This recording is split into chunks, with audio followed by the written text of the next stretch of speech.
별이 된 아이들을 위한 엄마들의 이야기 준영 아빠입니다. 반갑습니다, 연구원님들. 안녕하십니까. 별이 된 아이들을 위한 아빠들의 이야기 건우 아빠입니다. 반갑습니다, 연구원님들. 날씨가 굉장히 추워요. 아유, 어마어마합니다. 50 반을 넘는 이 나이 살면서 이렇게 추위를 느껴보는 것도 또 처음이라 그러면 거짓말이고 솔직히 우리 어렸을 때는 더 춥지 않았어요? 그랬던 것 같아요. 근데 그때는 그렇게 추위를 못 느꼈을까? 이 나이가 먹었다는 얘기겠지 뭐. 자, 사설은 이제 그만하고 소장님, 오늘은 어떤 콘텐츠로 우리 연구원님들을 찾아뵐 계획이신지. 요즘 뭐 좀 큰 일들, 좀 쇼킹한 일들이 하도 많이 생겨가지고 이건 뭐 콘텐츠 준비하실 때 좀 고민이 좀 많이 되시겠어요.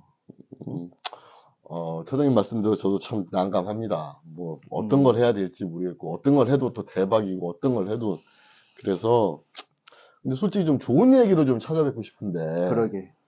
이 참 세상이 안 도와주고 또 국힘도 안 도와주고 뭐 그래요. 뭐 사설은 빼고 컨텐츠로 바로 들어가 볼게요. 윤석열 정부의 앞뒤가 너무 다른 부분들이 너무 눈에 띄어가지고 이게 짜증이 막 나가지고요. 짜증이 나고 또 좀 화가 나고 그래서 이런 부분을 한번 이야기해보면 어떨까. 그래서 윤석열 정부의 앞뒤가 다른 몇 가지를 좀 얘기해보려고 합니다. 뭔 일이래? 윤석열 정부를 비판한다. 하긴 뭐 요즘 보면은 뭐 여러 가지 뭐 사정들이 있지만 뭐 소장님도 그렇고 저도 그렇고 특히 이제 소장님 같은 경우는 좀 예전에 비해서 좀 많이 좀 다운됐다?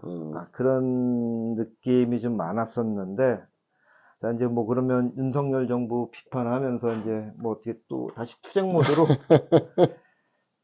이게 딱 그 생각이 스치는데 예전에 짜증 대마왕이었었잖아. 짜증 대마왕. 다시 돌아가는 거예요? 귀환하는 겁니까? 저장도 참. 그냥 짜증 대망은 조금 좀 억울한 측면이 있고요. 그렇죠. 뭐 투쟁 모드는 뭐 그냥 뭐 원래 사는 모습대로 하려고요. 살던 모습대로 하려고 하고 특히나 세월호 참사 진상규명을 방해한다든지 또 일상의 안전에 인색하다.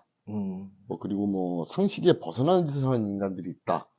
뭐 그러면 여야를 막론하고 진보와 보수를 막론하고 그 비판하고 대안을 제시하는 뭐 그런 것들이 저희 역할 아닌가, 저희 캐릭터 아닌가. 그래서 뭐 짜증 대망이라는 별명도 붙긴 했는데 그 약간 좀 짜증스럽게 해서 뭐 또 사설이 길어지는데 바로 가시죠. 네. 첫 번째로 말씀드리고 싶은 건 12구 참사 관련해서 이야기를 좀 해보겠습니다.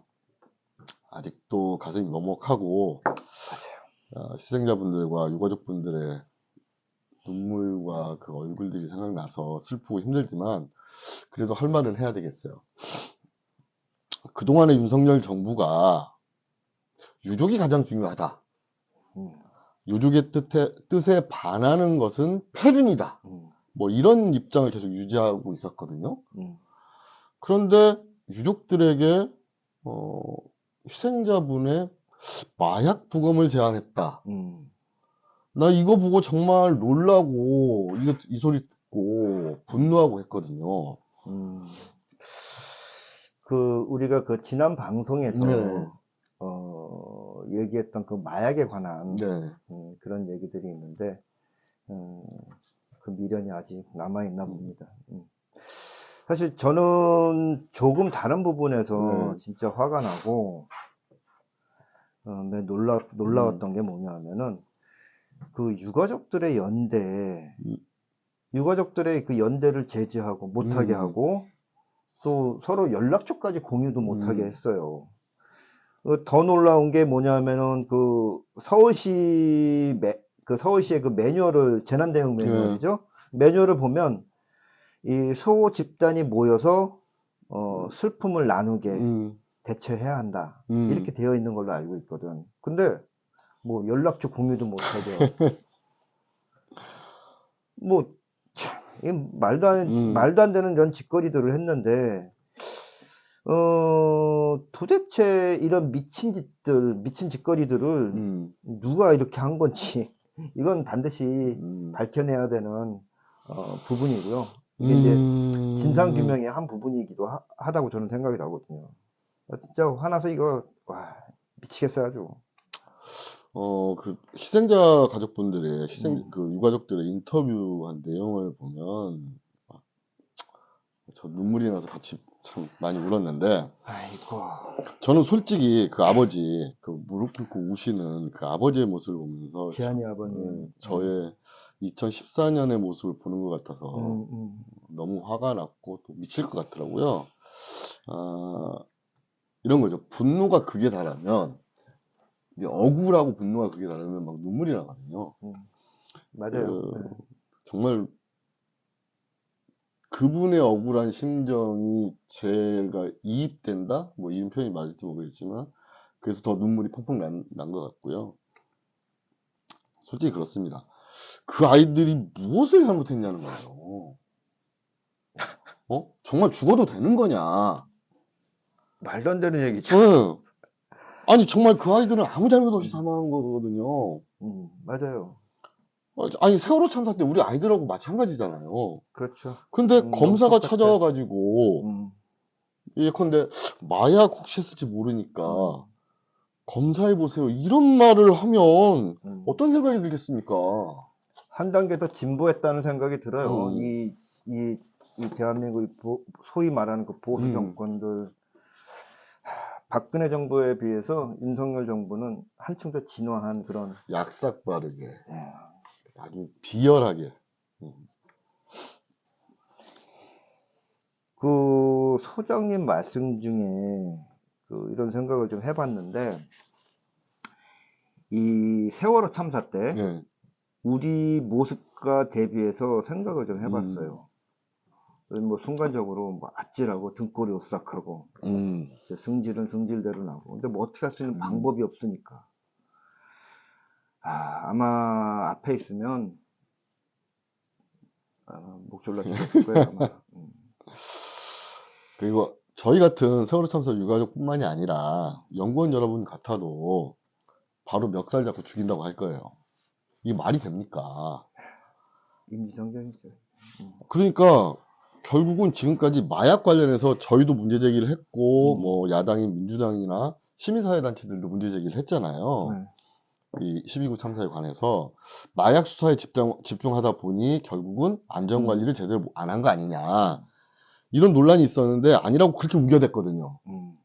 그걸 증명하려고 하는 것 같아요. 이게 그 마약을 하고 있었다, 이걸 계속 증명하려고. 그럼 어떻게 이런 생각을 하고 있는지.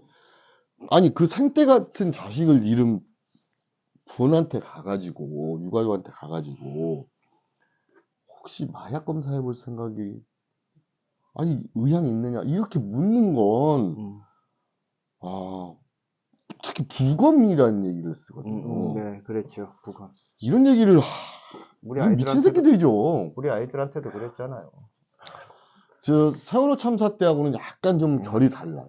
세월호 참사 때는 부모님들이 부검을 생각하시는 부모님들이 계셨었어요. 초반에 이렇게 찾으신 분. 왜냐면 너무 멀쩡했기 때문에 아이가 그냥 평상시 자고 있는 모습으로 돌아오는 아이들이 많았거든요. 그래서 혹시 이게 뭐 익사가 아니고, 니네 말도 익사가 아니고 다른 사연이 있을 줄 아느냐 해가지고 부검을 좀 이야기했었는데, 대부분이 다, 나중에도 제가 말씀드리겠지만 대부분이 다 부검을 안 하셨어요. 근데 이건 좀, 이건 미친 새끼들이죠, 지금. 모두 다 안 하셨죠. 이 미친 새끼들이라기보다는 사람이 아니에요. 사람이 아니고. 그리고 말씀 중에 그 도대체 무슨 의도일까요? 그 자꾸 마약으로 말도 안 되는 그런 어떤 그 마약 검사까지 했었잖아요. 이런 생각을 갖고 있는 거, 이렇게 생각을 하고 있는 거, 도대체 무슨 의도가 있지 않고서야, 인간 같지도 않은 그 검사, 일개의 검사 그 한 놈의 그 입이 그렇게 무서운가? 도대체 무슨 의도가 있는 걸까요? 이걸 이렇게 보면요. 명백하다고 볼 수, 의도가 오히려 명백하다고 볼 수 있는 거예요. 뭐냐면, 참사 당시에 윤석열 정권 본인들이 얘기했던 마약 수사에 집중했다고 하는 걸 정당성을 가지려고 하는 거예요. 오히려 그 의도가 아닌 게 있느냐. 아니면 어떻게 이런 얘기를 할 수 있겠냐는 거예요. 뭐, 자식을 잃은 부모, 아이를 잃은 부모 앞에 와서 그런 얘기를 할 수가 있겠어요? 보통 같으면? 이건 진짜 욕 나오고 있는데 지금 찾고 있는 거예요, 지금. 그러니까 마약 수사에 대한 그런 정당성, 그렇죠. 정당성으로 그 핑계를 대려고 하는 거다. 그런 이유다. 그렇죠. 그러면은 소장님 이것이 그 어떻게 보면은 그 매우 그 편향된 그 저의 생각일지 모르겠는데 이건 그 지금 그 뉴스에 나오잖아요. 그 재벌가들 중에 또 이 마약 복용자들 예. 이런 재벌 3세들 이런 얘기가 단속 기사가 좀 많이 나오고 그러고 있는데 혹시 뭐 다른 그 시선 돌리기 내지는 또 그 마약 수사를 한다는 좀 아까 그 소장님도 말씀하셨지만 그런 어떤 정당성을 확보하기 위한 또는 어떤 그 실적이라든가 좀 떨어지는 지지율을 극복하기 위해서 그런 어떤 실적 홍보가 필요하지 않았을까라는 그런 생각이 드는데 어떠세요? 뭐 저도 뭐 결이 같다고 볼 수 있죠. 그렇게 저도 생각하고 있고요. 처장님, 저는 이번에 조금 더 걱정스러운 부분이 하나 더 있어요. 네. 그 뭐냐면, 국정조사에 대검이 맨 처음에 들어있었거든요. 네네네. 뭐, 근데 그러니까 저기, 국정조사 계획서, 거기에 보면 있었거든요. 근데 그거 빼라고 난리가 났었잖아요. 맞아요. 그거 빼라고 난리 났었어요. 예.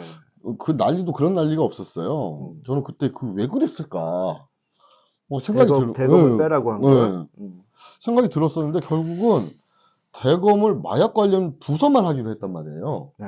이 국정조사에. 대검 이러면 예를 들어서 대검 산하의 고검, 지검 이런 곳이 전부 포함될 수 있는 거거든요. 근데 마약 관련 부서만 하면 지금 우리가 아까 말씀드린 기사에 나온 그것도 광주지검 검사가 나와서 얘기했단 말이에요. 네네. 그럼 거기는 포함 안 될 수 있다는 거죠. 안 되는 것 같아요. 제가 볼 때는 이거 안 돼요.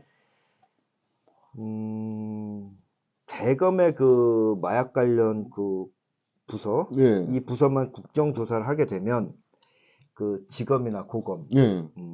이쪽은 완전히 빠지는 거네요. 그렇죠. 그래서 그런지 그 법무부랑 대검이 그렇게 그 빠지려고 했던 그 이유. 처음에는 도대체 왜 그럴까, 왜 그러나 이렇게 좀 이유가 안 되는 부분이 많이 있었는데, 조금은 이해를 할 것 같아요. 예를 들어서요, 처장님, 대통령실이 빠지려고 한다. 대통령실이 빠진다. 이건 이해가시죠? 그건 이해갑니다.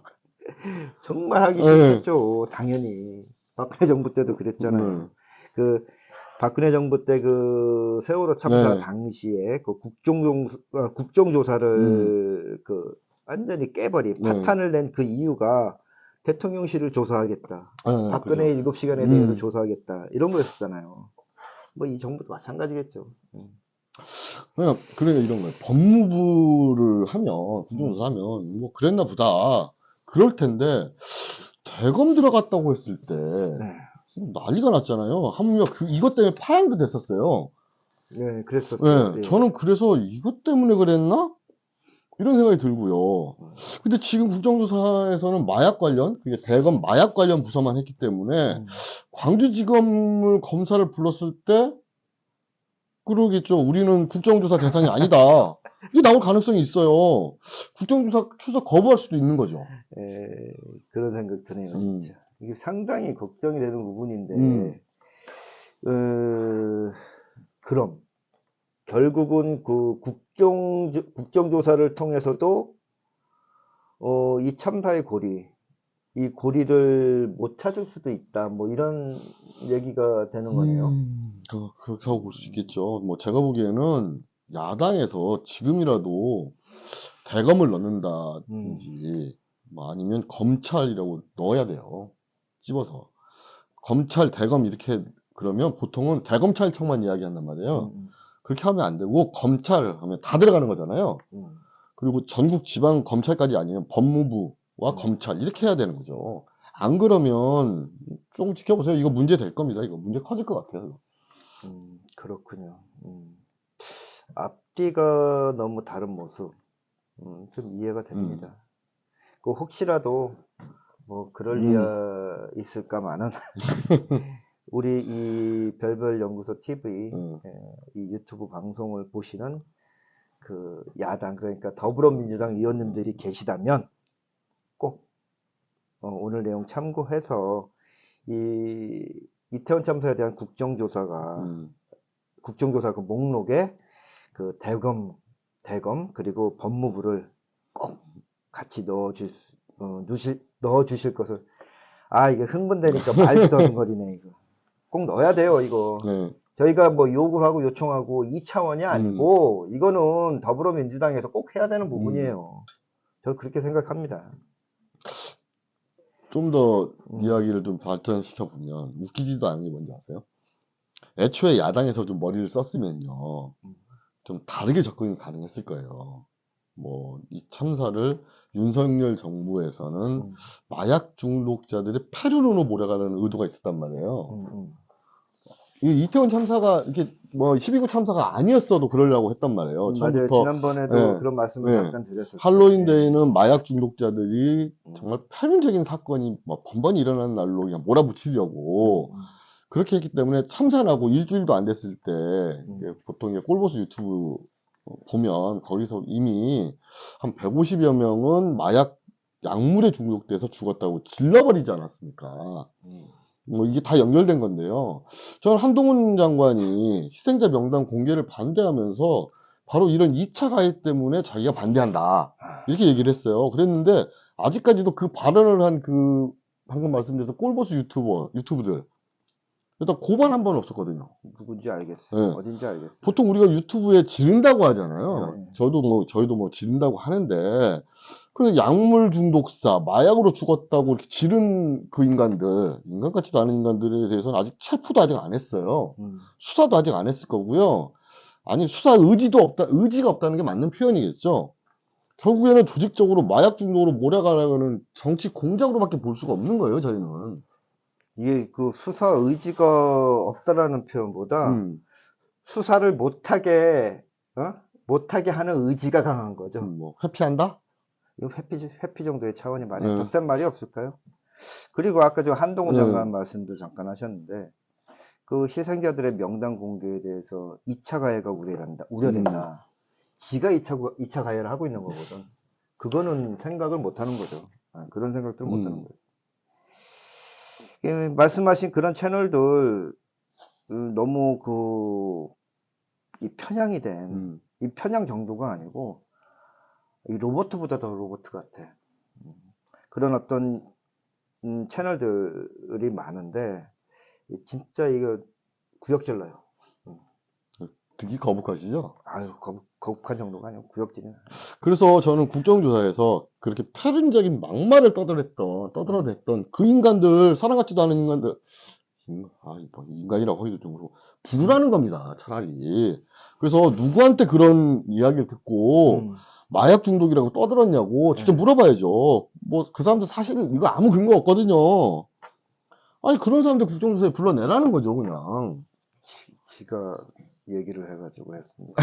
그런 건가? 참 상당히 그 아이러니하게 그 2차 가해자들을 엄단하라고 그랬잖아요.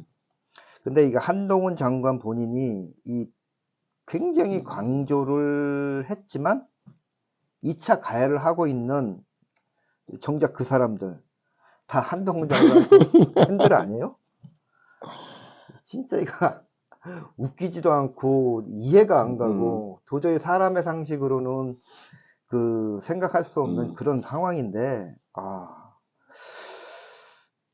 상황이 참 웃기게 돌아가는 거죠. 음, 아니, 처벌한다고 그랬는데, 검찰에서 부르지도 않는 거, 수사나 조사도 안 했는 거, 이런 거, 천공 이야기한 사람은 기소하고 수사하고 부르고 하고 있죠.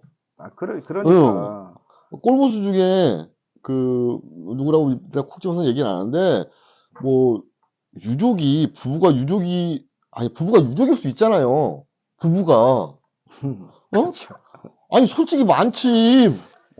엄마, 아빠가 이렇게 아이를 잃었는데, 그럼 부부가 같이 유가족이잖아. 그렇죠. 근데 당연히 부부 중에 부인이 나와서 울고, 아버지는 딴 데 가서 울었어요. 근데 그 둘이 부부라는 걸 숨겼다고 그냥, 아니, 걔 박살을 내고 난리를 내는 거예요. 음, 아니, 꼴보수 이쪽은, 이제 지들끼리 보는 채널에서 아주 입에 못 담을 그런 패륜적인 막말들을 막 쏟아내면서 공격을 하는 거예요. 이 부분들한테. 왜요? 뭐가 이상한 거지? 아니, 이 사람들은 사람. 이것들은 사람이 아니라니까? 아니, 난 그 이유를 모르겠어요. 아무리 봐도. 근데 아버지는 다른 곳에 가서, 여기 가서 이렇게 울고 있고, 어머니는 또 다른 곳에 가서 울 수도 있는 거잖아요. 아니, 같이 다닐 수는 없잖아, 맨날. 가만있어 봐. 그럼 우리 건엄마하고 저하고도 응. 부부가 아닌가? 아니, 저희도 부부인데 그랬거든. 숨겼다. 아니, 그러니까 응. 숨겼나? 근데 다른 사람의 유족인 것 같이 했다, 뭐, 이런 이유라는데, 무슨 소리를 씨부리는 건지 난 모르겠어요. 근데, 이런 되묻지 못한 것들이 2차 가해를 더 나가서 피해자들의 인격을 완전히 살해하고 있는 거거든요. 이거 가짜 유족 행사를 했다. 뭐 그런 프레임을 만들려고 하는 그런 건가? 거죠. 이거 우리 세월호 참사 때도 있었잖아요. 맞아요. 이거 한동훈 장관 뭐 하고 있냐는 겁니까, 이거? 뭐 하고 있냐는 거예요. 이거 못하게 이건 사람이 할 소리가 아니잖아요. 한동훈 장관은 못하게 지금 의지를 갖고 말리고 있잖아요. 지금 못하게 하고 있잖아요. 뭐, 언제요? 지금 하고 있는 짓 다 그런 거 아닌가요? 부추기는 것 같은데. 아니, 그러니까 이런 수사나 어떤 수사나 조사를 못하게 못하게 하는. 하려고 의지를 갖고 지금 못하게 하고 있다고. 아니, 당연히 부부가, 아니, 20대 희생된 아이의 엄마, 아빠니까, 억울하다고 말하는 건데, 이분들이 부부인 걸 숨겼다고, 아니, 지금 보수 유튜브 채널 보면요, 전체가 막 이 유가족 두 분을 갖다가 막 때리고, 짓밟고, 막 말도 안 되는 걸로 막 하고, 2차 가해를 하고 있는 상황인데, 아니, 2차 가해를 엄단하겠다고 한 한동훈은 이런 짓을 왜 가만 놔두냐는 거예요. 막강한 권력을 가지고 있고 마음만 먹으면 없는 죄도 만들어낸다는 검찰과 법무부에서 특히 윤석열 라인 그 직계가 한동훈 장관 법무부잖아요. 이거 왜 안 하고 있냐는 거지 이게. 음, 진짜 이해 음, 못하겠는데, 뭐, 없는 죄도 음, 만들어내는 반면에, 있는 죄 덮는 것도 잘하잖아, 또. 근데 그 마음을, 지금 이 이태원 참사도 처참한데, 이 참사를 수습해 나가는 그런 과정이, 정말 국민의 위치에서 봤을 때, 국민으로서 봤을 때, 너무 황당하고 처참하잖아요.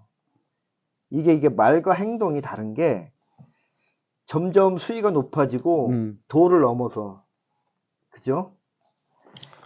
이제 정말 신뢰가 안 가는 거예요. 신뢰를 할 수가 없지. 아니, 없던 신뢰도, 일말의 기대도 무너지고 있고, 대통령이 이렇게 앞에 나와서 모든 책임 제가 지겠습니다. 이렇게 하는 것도 이제 그 뒤에서는 딴짓을 하면서 그러니까 앞에 나와서 하는 말과 뒤에서 하는 짓이 다르니까 신뢰를 잃었고, 사실 국민들 기대도 안 할 겁니다. 기대도 안 하죠. 솔직히 12구 참사 이태원 참사에 관련해서 지금 전면에 나서 지금까지도 그런 발언을 아무도 안 하고 있는 상황입니다. 아무것도 해결이 안 되는데 유가족들의 그런 가슴에 더 큰 이 또 아무것도 안 됐잖아요. 누구도 처벌받은 게 없고. 뭐 세월호도 마찬가지고. 세월호 참사 때와 이 너무나 똑같은 그런 것들이 너무 많이 보여서 뭐 저희는 가슴이 더 아프죠. 아니 우리 연구원 여러분 정말 이 화가 머리끝까지 이 치밀어 오르지 않습니까? 이 속에서 막 우라통이 터지고. 연구원 여러분, 우리 차분히 생각해보죠. 부검이라는 것이 단순히 검사하고 이러는 게 아니거든요. 이게 완전히 다 분해해서 하는 것이거든요. 사실은 가족 입장에서는 진짜 사인이 뭔가 이걸 모른다거나 아니면 어디서 어떤 범죄 피해를 당해서 이렇게 했다면 모를까, 아니면 이거 부검 못해요. 그러니까 아까 초반에 소장님 말씀하셨지만 그 마약 수사에 대한 정당성과 이런 것들을 끄집어내려고. 아니 지금 12구 참사는 사인이 분명하잖아요. 세월호 참사 때와 마찬가지로 온 국민이 지켜봤단 말이에요. 그 실시간으로 방송을 봤단 말이죠. 근데 거기서 부검하자는 얘기가 나오는 게 지금 이게 한두 군데에서 나오는 게 아니에요. 여러 군데에서 나왔다는 거예요. 많은 유가족들이 들었다는 것을 보면 지금 말씀처럼 어느 정도 이제 이 정부에서 이 프레임을 갖고 간 거예요. 마약이라는 프레임을. 그리고 사실은 그것도 특히 마약이란 말을 집어넣은 게 더 이상하다는 거죠. 그 마약이라는 프레임은 누구든 공감할 수 있고 그러니까 동의할 수 있다라는 거죠. 뭐 제가 전해 들은 바로도 그 3명 정도 부검을 하셨다고 이제 들었는데, 근데 이제 이거는 공식 발표를 안 하고 있어요. 공식 발표를 안 하고 있다. 그 얘기는 부검했는데 마약이 안 나왔다는 거죠. 그렇죠. 한 달째 발표를 안 하고 있을 겁니다, 아마. 마약 나올 때까지 아마 부검하겠다. 막 이런 의지로 가는 거예요, 이 인간들.